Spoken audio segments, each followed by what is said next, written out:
Hey guys, we are still working out on the camera situation. We have two cameras going right now, and we just want to welcome you back. It is Monday. This is our second week into the year. Yes, it is. And we talked a little bit about fear on last Friday, but we want to revisit it. And there's things that we want to dive deeper into, and there's things that I think with the awareness can really transform people's lives. Yeah. Would you say that people are pretty motivated or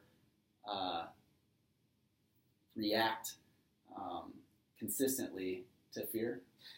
Yes, I would absolutely. I mean, fear is definitely something that pushes people usually in one of two directions. You're either going to see a lot of movement to try to recover from the fear or freeze. Yeah. It's when we stop and it's just, like we were talking about people who won't drive in, they won't even go to see if they can drive in the snow, let alone, I don't know. I think about advertisements a lot when I think about fear. I think about headlines when I think about fear. And yeah, it's definitely a consistent motivator, if to use your words. Absolutely. And the reason why, we're trying to figure out the actual verbiage of it, and we're trying to be careful a little bit with how we say these things, but bringing it back, fear absolutely dictates what we do in our life and a lot of times what we don't do. Right.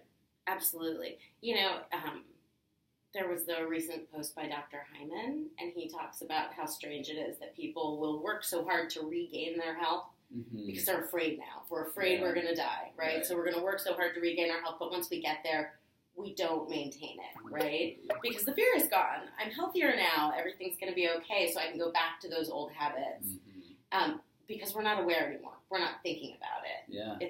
I'm not sick at the moment. It's not an immediate threat anymore. Yeah, and that immediate threat it's scary to go in circles. Sorry. I think that fear, we shouldn't make decisions out of fear, but fear or that immediate threat, the health crisis, those things can point us to we have to draw a line in the sand. We have to make changes right now.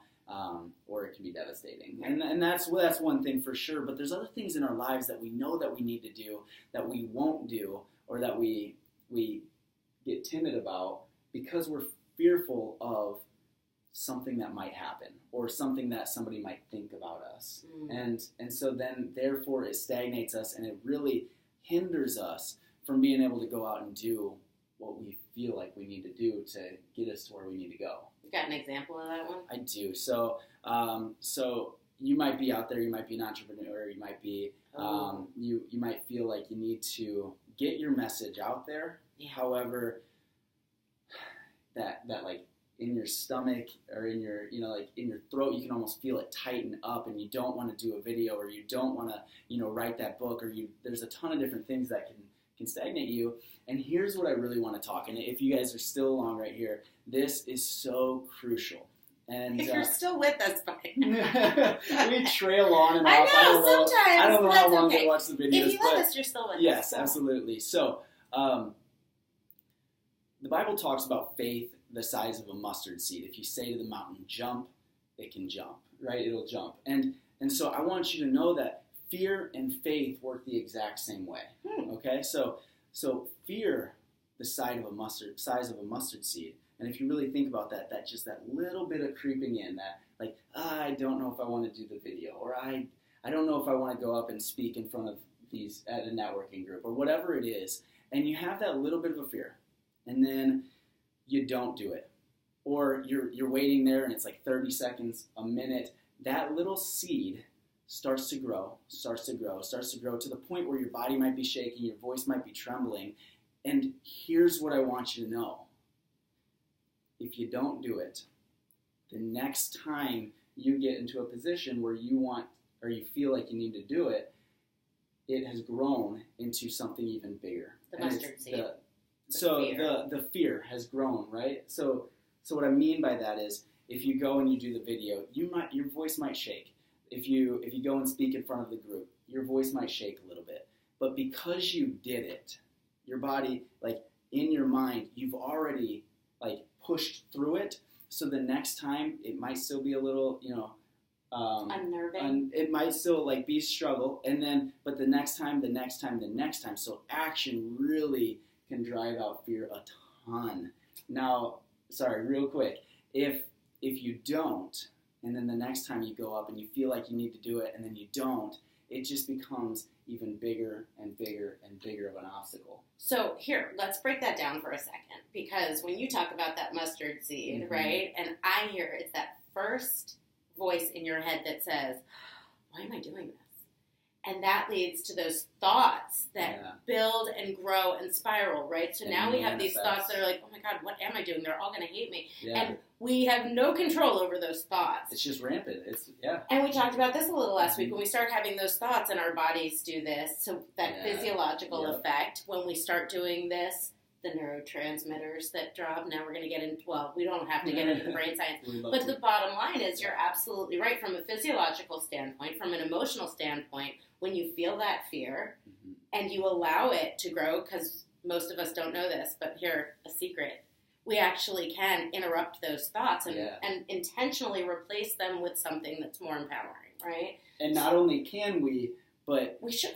We should, absolutely. I hate that word. I hate the word should, but here is a perfect time for it. We absolutely should interrupt and intentionally replace that mustard seed, that thought, with something that gets us through it.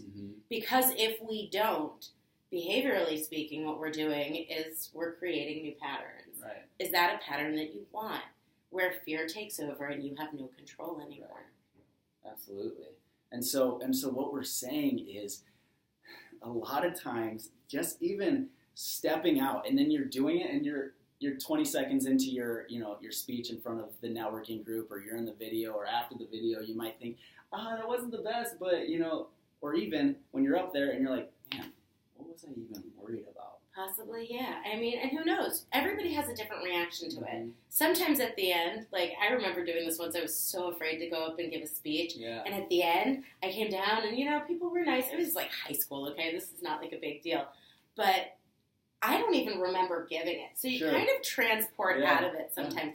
It's going to be different for everybody. As always, we'd love to hear your experience of overcoming that voice, of being the one who says, hey there, inner voice, give me a chance. Right. I think I can do this. And then go and do it. Yeah, then, I mean, if you keep stopping right at that barrier, that obstacle of what you feel like you need to do, you're just keeping yourself away from going out and reaching, I believe, your full potential. And I think a lot of things that we're most afraid of are the things that we need to do. That's like more the most important thing that we can do in our life. And so, that's the lesson on earth. Yes, the thing that we're scared of is what we need to do. Of course, I'm on the verge of doing something scary this coming weekend. So that's going to be me on a ski slope going, I can do this. And then you're going to come back and you'll be like, I want to go skiing again. We'll see. I'll let you know next week for sure. But this is going to come up probably every day. And we will hold you guys accountable, because this is so vital to being able to live that true, authentic life. And that's what we really want. And we want you to know that you're not the only one that feels that way. Right. There was the freshman class, I believe it was at Harvard. They had every single freshman on the first day orientation close their eyes, and they said raise your hand if you feel like you're the one person that got through, that just slipped through the cracks, and you're here, but you don't feel like you should. 75% of the room raised their hand, and that's what I want you to know, is that you're not the only one that feels that fear. Right. And just like those other people, some people really do rise to the challenge and other people shrink away from it. Like, you get to choose which one you want to be. Yeah. And you do it through your action step for the day. Absolutely. Right? When you start to feel, it's either going to be in your body or in your mind, right? You're either going to be having that thought, what am I doing? Yeah. And am I really supposed to be here, right? Mm-hmm. You're going to feel it in your body. You absolutely must move your body around a little bit. And interrupt that thought process. You can say, not today, inner voice. today I'm shooting for the stars. I like to do it with questions. What is the next best step so that I can accomplish this goal? Use the one that works best for you. Make sure that it takes you that next step. Yeah, I think a lot of times, absolutely. With me, I take a deep breath through my nose, relax the shoulders, and I just start walking. And that's an awesome one. We were talking about the 10-second holds, and but just start walking, just start doing it, and there's a time factor, right? And there's books on, 3-second rule or 5-second rule, where it's like if you wait 5 seconds, that voice is going to overcome, and it's going to stop you from doing that, and you're not necessarily, if you're asking questions and you're intentional with where your focus goes. You be the one who takes control of that, because if the automatic process is about 5 seconds, so take control whenever you can. And that's the other part. The window doesn't really close. The minute you make the decision is when it starts. Absolutely. So I'm looking at our time here. We're a little bit over. I know. Yeah. Look at how we do this. I would love to talk for 45 minutes. Because fear is just one thing that I absolutely love to bring into light. Because when you just start walking, when you start asking yourself better questions, when you take a deep breath in and just let it, relax your shoulders, relax your body, and just start moving in the direction that you feel like you need to go, I guarantee you it's going to be a lot less scary than what you thought, and your future self is going to really be thankful for that. Absolutely. Let us know how you're doing. We want to hear from you. Yeah. And now we're really going to say, see you tomorrow. See you guys. Love you all. Take care.